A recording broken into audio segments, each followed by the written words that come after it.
Countdown for blastoff.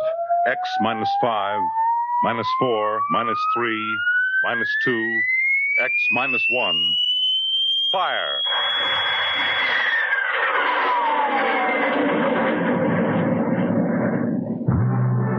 From the far horizons of the unknown come transcribed tales of new dimensions in time and space. These are stories of the future. Adventures in which you'll live in 1,000,000 could-be years, on 1,000 maybe worlds. The National Broadcasting Company presents X minus 1.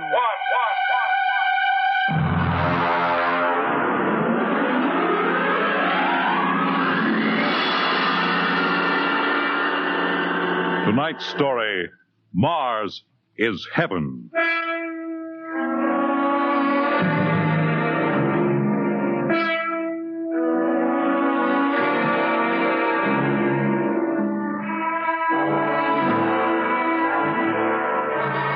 When the first space rocket lands on Mars, what will we find? Only the ruins of a dead and deserted planet? Or will there be life? Intelligent life in some strange form that we can only imagine? Will we be welcomed with open arms? Or will the Martians treat us as invaders? Only one thing is certain. Someday, a giant metal ship will take off from Earth to travel through the black velocities, the silent gulfs of space, to descend at last into the darkness of the upper Martian atmospheres. And on that day, man will finally know the answers. The day we first land on Mars.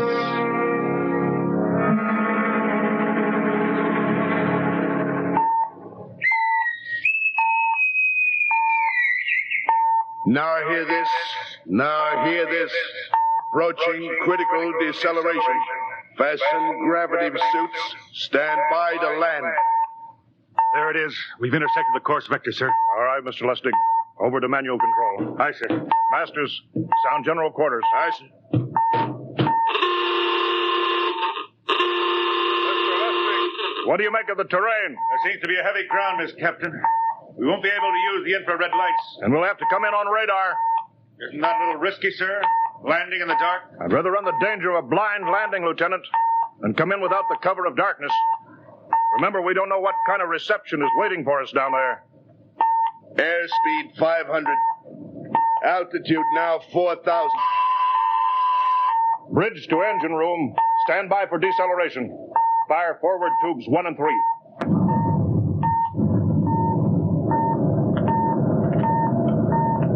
Steady as she goes, Mr. Lustig. As she goes, sir. Airspeed 100. Altitude 1,000. Radar indicates a level stretch dead ahead, sir. Skids down. Skids check. Altitude 500. 4. 350. 3. Up a point now. All right. Let's set her down.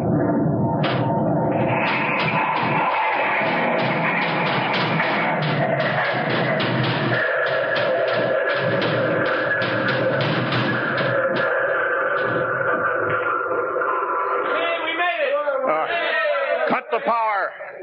Masters, pipe battle stations. Aye, sir. All secured, sir.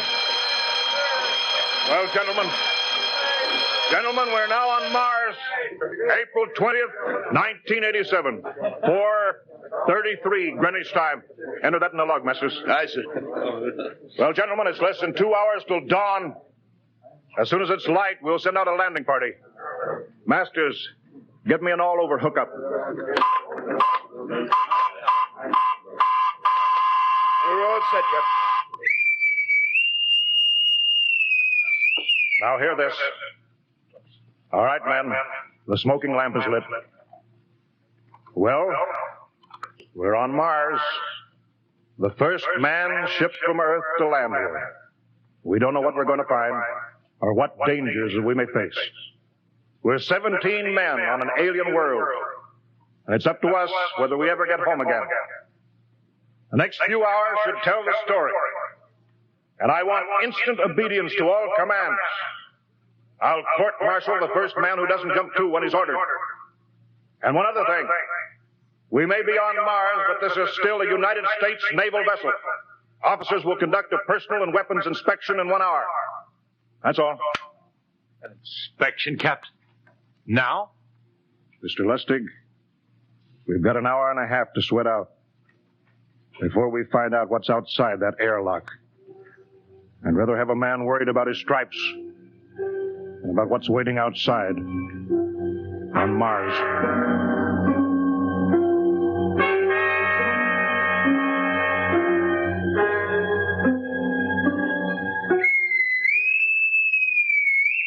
Now hear this. Landing party report to forward airlock. Captain Black, Lieutenant Hingston, Lieutenant Lustig, and Dr. Horst report immediately to forward airlock. It's now landing time -5. Well, they're paging us. You ready, Dr. Horst? Yes, Mr. Lustig. As ready as I will ever be. Come on, let's get in the lock.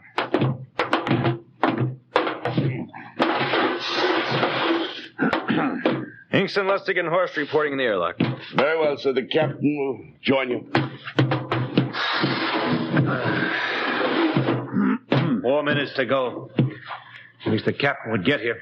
What difference does it make? I just want to get it over with, that's all. Anybody got a cigarette? Yeah, I think you're smoking too much, Lieutenant Lustig. Are you nervous? Lay off, will you, Horst? Wondering what's hidden outside underneath that ground mist? I've been giving it some thought. It'll be very interesting to find out. A very unusual planet, Mars. Why? It has an atmosphere. A wonderful thing, an atmosphere. Where you find one, you find life. You mean Martians? What do you think they'll look like? Who knows? Intelligent life can take many forms. You mean they may have green skins and eyes on stalks or something? The comic book conception is possible, of course. Or they may have developed far beyond us. Perhaps they have a science that can produce weapons far more dangerous than our atomic missiles. You think we may have to fight our way up? After all, we are invaders. Now hear this. Landing time -2. All right. We heard this. You know what I'd like to find outside that airlock? Good old Illinois. Ever been there, Lustig? Only Chicago. You ought to see my hometown. Green lawns, big white houses. Sounds like my hometown. My grandmother used to have one of those iron deer on the lawn. Every Halloween, we'd paint another color. One time, we painted it black and white like a Holstein cow. Where does your family live, Dr. Horst? I have no family. When I was a child, they were gassed to death in the Dachau concentration camp. Tough. No, it has its advantages. I have no ties on Earth. Nothing to lose now. I imagine I'm the only one on board who is free to enjoy our present peculiar position. All right, Masters, you can button it up now. Aye, sir. Well, gentlemen, check your sidearms. In 1 minute, we'll be the first men to set foot on Mars. Quite an honor, eh? As long as the medals are not rewarded posthumously. Still uneasy, Dr. Horst? Captain Black, I've been uneasy ever since I can remember. On Earth and on Mars. Well, 30 seconds. Give me the intercom phone, Lustig. Yes, sir. Masters? Aye, sir. Battle stations are to be manned till we return. If we're not back in 2 hours, I want no rescue party sent out. Blast off and save the ship, you understand? Aye, sir. All right. 5 seconds. 4, 3, 2, 1. Lustig, open the outer airlock. Aye, sir.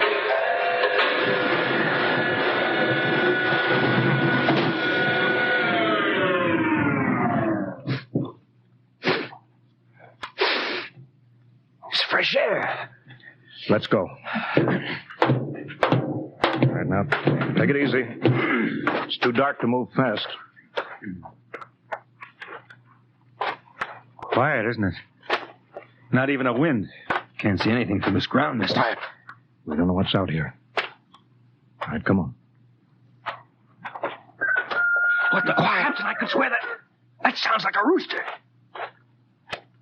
I don't hear it anymore. Very homely but unlikely sound. A rooster crowing on Mars? Hingston, Aye, sir. set that machine gun 25 yards to the flank. We'll stay here till the ground mist lifts. Aye, sir. What do you make of the ground, Horst? Grass. Plain grass. You can see some large foliage there where the mist's thinned down. What the? Hinkson, hold your fire, you fool! I hit it, Captain. What? Some kind of wild animal. I hit it. I could see the tracers, but it's still standing. Come on, Horst. Doctor, where are you? Up ahead, admiring the wild animal. Careful, Horst. Wait for us. Don't worry, Captain. It's an iron deer. A lawn ornament. Well, that's impossible. It's hollow. Interesting, isn't it? A whitewashed Victorian iron deer sitting on a lawn in the middle of Mars. I don't understand. Look around. The mist's lifting. Hey, Captain, look there. It's a house, a regular old-fashioned house. But, sir, on Mars. Good Lord. I haven't seen carved scrolls and gingerbread like that in years. Look at that porch swing. The geraniums. There. I told you it was a rooster, Captain. Give me the glasses, Lustig. I want to take a look through that front window. Well, there's an upright piano. Some sheet music on it. Lustig, it's beautiful Ohio. Yeah. Oh, it can't be, sir. Horst, do you think that civilization of two planets could be identical? I don't know. That specific variety of geraniums is only 50 years old on Earth. Is it logical that they should develop in Mars? How about that porch swing and the piano and beautiful Ohio? Why, it's impossible. Captain Black, this looks like the town I was born in. Well, it looks like my hometown, too. I've thought of something, sir. It's the only solution. Maybe we're not the first ship to reach Mars from Earth. Don't be ridiculous, Lustig. Oh, how else can you explain it? Suppose some scientists got together. They invented some spaceship and planted a colony here. That's the only answer. That's impossible, Lustig. Been space travel, it couldn't be secret. Do you have any idea what ships cost, what industrial power is needed? No, there's got to be some logical reason. I think perhaps we might find out, Captain. The light just went on in that house. Kingston, cover that door with the machine gun. Aye, sir. All right, come on, Horst. We're going to ring that doorbell. There's got to be a scientific answer to all this.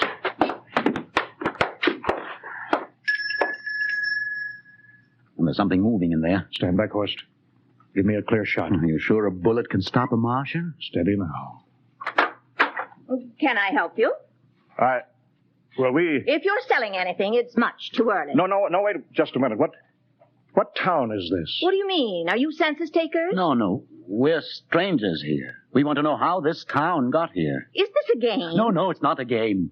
We're from Earth. From where? From Earth. Do you mean out of the ground? Are you sure you're feeling well? Madam, we came in a flying ship across space. We're from the third planet, Earth. This is Mars. Now do you understand? Mars. You go away now, you hear? I'll call my husband from upstairs and he'll chase you. Go on. But this is Mars, isn't it? This is Green Lake, Wisconsin, in the United States of America. Bounded on the east by the Atlantic and on the west by the Pacific. Now go away. Goodbye. Horst, do you suppose it's really possible? I've got to find out more about this. I told you I'd call my husband. Now you go away. You've got to tell me one thing first. What year is this? Year? 1928, of course. For goodness sake. You hear that, Horst? And we know it's 1987, and we know this is Mars. Horst, is it possible that we got fouled up, made some tremendous blunder, circled around, and landed back on Earth? In 1928? Well, maybe some switch in time or dimension. Could we have shifted somehow, gone backward in time? Oh, Horst, this won't hold water. It's not logical. We checked every mile. We went past the moon, out into space. We're on Mars. Lustig out at point. Hingston in the rear. Keep that gun at half load. Aye, sir. Horst, there's got to be some cold, logical solution. Captain! What? That house down the street, the white one with the green shutters. Lustig, what's the matter? I never thought of... Thank God! Lustig, come back here. Running for that house. That crazy fool, after him, quick. Lustig, stop! Come down off of that porch. Grandpa! Lustig, what the devil do you think you're doing? Albert! Grandma, Grandpa, it is you. Lustig, what is going on here? Albert, it's been so many years. How you've grown, boy. It's so good to see you. Lieutenant Lustig! Oh, Captain, Grandma, I want you to meet my friends. This is Captain Black. Captain, I want you to meet my grandfolks. Howdy. Any friend of Albert's is a friend of ours. How long have you been here, Grandma? Oh, a good many years, ever since we died. Ever since you what? Oh, yes, sir. They've been dead 30 years. What? Oh, now don't you trouble yourself. It's all right. We're alive again, that's all. Do you mean to tell me that Mars is heaven? Oh, nonsense, no. All we know is here we're alive again. And who are we to question God's infinite ways? Well, Lustig, we're going back to the ship. Captain, I want to talk to my grandpa. Lieutenant Lustig, I don't like any part of this. You'll come back with us if I have to club you and carry you. I see. Now let's go. Heaven only knows what they've run up against back at the ship.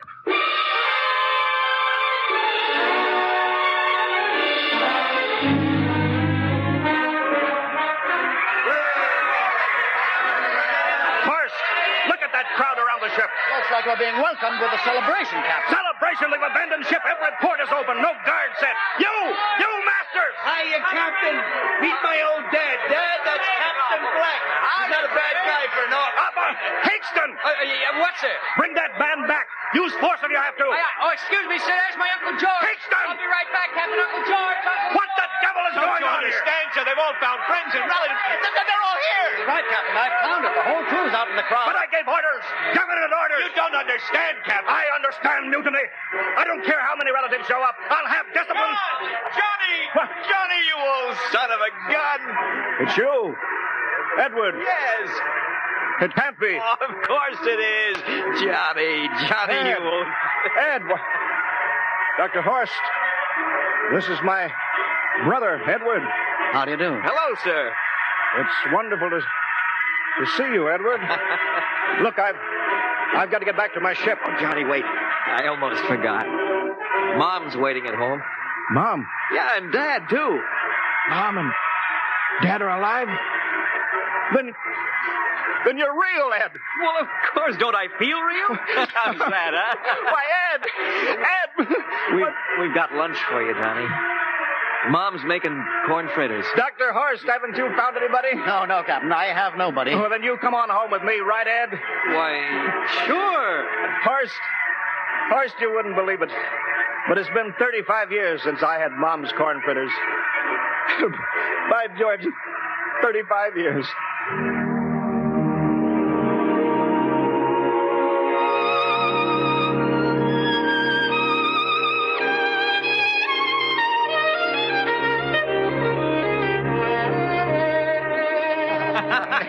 And there's plenty more in the kitchen, so don't hold back, Johnny.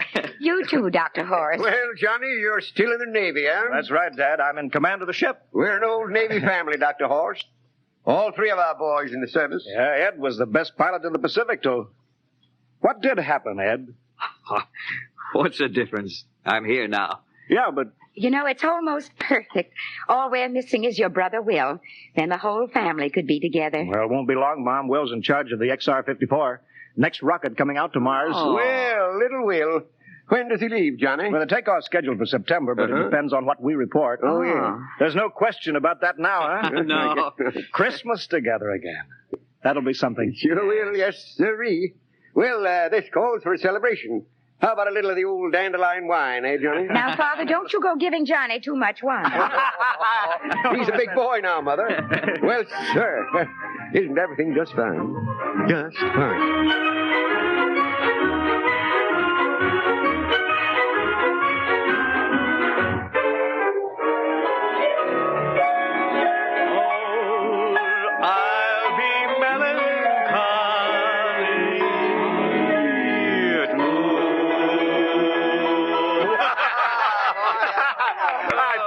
Again, will you, Ed? Oh, sure.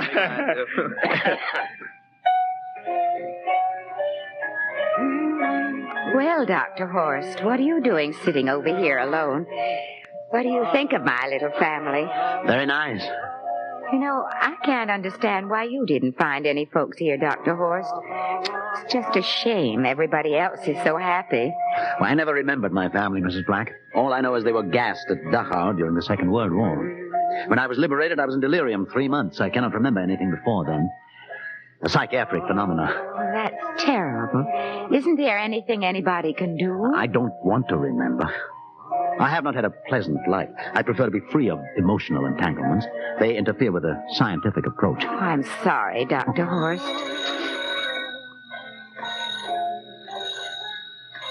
Oh, I'll get it. That's our ring, long and 3 shorts. I remember that. Well, maybe we'd better call it a night. You must be getting tired, Johnny. I'd better be going back to the ship. Nonsense. You stay the night. We insist. I just couldn't rest thinking of you all alone on that ship. I'll be all right. Well, Good night. Oh, wait a minute, Dr. Horst. That phone message was for you. Me? Yes, that's right. A message from Anna. Anna? I don't... Well, there, she must be an old friend. Isn't that nice? I don't... You sure it was for me? I don't remember any Anna. Well, she asked if you were better. Perhaps she's someone who knew you at Dachau. Anna? She said she's coming over here first thing in the morning. So you'll have to stay over. Yes, Well, that settles it then. You stay here, Horst. You can bunk with me in my old room. Yeah, but Johnny, we thought you'd like to be with Edward. So you could talk the way you used to. Well, we can't put Dr. Horst on the daybed. I think we better share the room tonight. Be plenty of time for talking, Ed. Yes, I guess so. I suppose I better drop back to the ship. You know, Ed, security check. But why do you have to do that here? I don't know, Mom. There's no good reason, I guess. Well, suppose we skip it tonight, huh? Well, good night, everybody. Oh, it's good to have you home, Johnny. It's good to be home, Mom.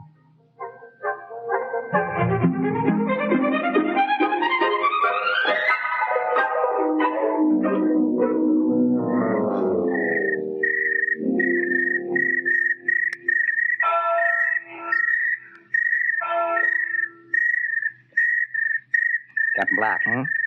You asleep? No, I've been thinking about what we were expecting. Green-skinned Martians. All the time there was only Mom and Dad and Edward waiting. That's funny what tricks your imagination can play on you. Well, I guess Mars is heaven, Horst. You know, I've been thinking about Martians, too. Captain, just suppose there were Martians, and they saw us land, and suppose they thought of us as invaders. What would be the best weapon they could use against our atom bombs, huh? I don't see what you're getting at. They would want to disarm us first, huh? To wipe out all suspicion, to make us feel at home. Captain, suppose this house isn't real. Suppose the people are just images, stolen from our own memories by Martians, created for us by telepathy, hypnotism. Oh, that's the craziest theory I ever heard. Maybe that's why there was no one for me. Because in all my life, there is no happy memory, no real loved person, not even my mother. I don't remember her. Only the piles of rotting corpses at Dachau. There was no happy emotion for these people to recreate. How about that phone call? Anna? Yes, Anna. I didn't remember who she was, but I do now. I just remembered. When I was freed from Dachau, sick, delirious, I raved about a wonderful, kind nurse named Anna that took care of me. Well, there you are. It's logical. She's coming to see you tomorrow. But there was no Anna. I'd been nursed by a man. What? Anna was only a dream. And there's only one way they could have learned about her, by reading my subconscious mind. That's impossible, Horst. Why? The whole crew was thinking of home. Suppose the Martians read our minds. Yes, but if there are Martians... If there are, they have us separated. Each man in a different house, sleeping, trusting. No one at the guns. I left my pistol downstairs. Do you think there's something to this, Horst? It's a perfect trap, Captain. Who would suspect his own mother, his grandparents? How easy. Just a knife in the heart of each sleeping man. That's impossible, Horst. But we've got to get back to the ship. Listen. The crickets have stopped. Come on. We don't know when they change back to whatever they really are. All right, careful.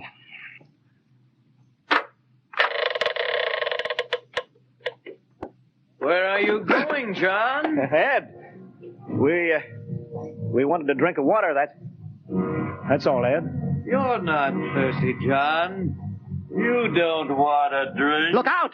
You don't want a His drink. face! It's changing! He's a Martian! Run, horse! Run! You can't get away, John. This way, horse! Horse! Where are you?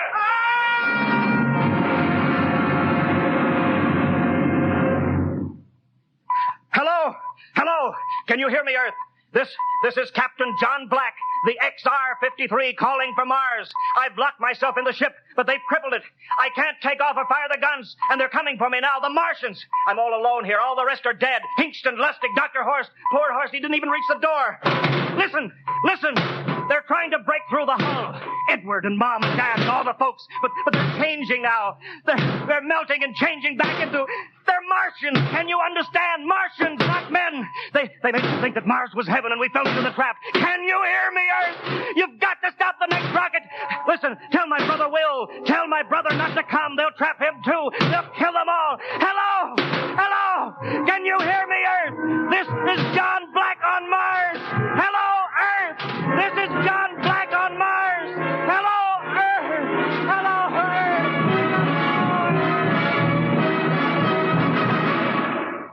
Tonight, X-1 has brought you the science fiction classic, Mars is Heaven, written by Ray Bradbury and adapted for radio by Ernest Kenoy. Featured in the cast were Wendell Holmes as Captain Black and Peter Capell as Dr. Horst, with Bill Zuckert as Masters, Bill Lipton as Hingston, Margaret Berlin as the old lady, Bill Griffiths as Edward, Ken Williams as Lustig, Ethel Everett as Mom, and Edwin Jerome as Dad. Your announcer, Fred Collins. X-1 was directed by Fred Way and is a transcribed NBC Radio Network production.